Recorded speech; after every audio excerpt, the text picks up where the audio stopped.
হরে কৃষ্ণ। আজ আমরা জানবো একাদশীর আবির্ভাব কিভাবে হয়েছিল। খুবই ছোট করে আমি বলবো আপনাদের।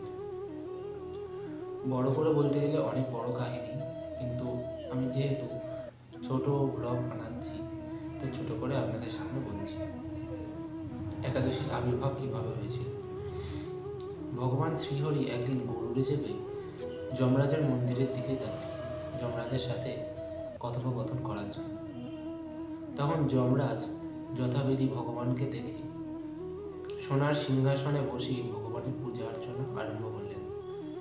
তখনই ভগবানের কানে এলো যমের দক্ষিণ দুয়ার থেকে কিছু মানুষের আর্তনাদ কান্না।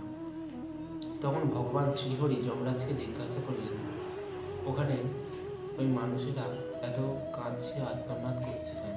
তখন যমরাজ তদুত্তরে বললেন, ওখানে যত সব পাপী তাপী মানুষরা রয়েছেন তারা তাদের পাপ কর্মে শাস্তি পাচ্ছেন।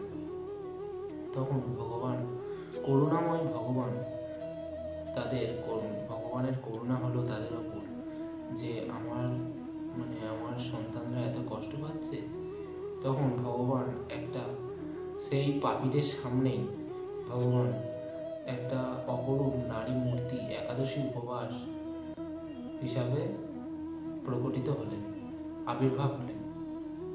আবির্ভূত হলেন। তো ভগবান এইভাবে একাদশীতে আবির্ভূত হলেন।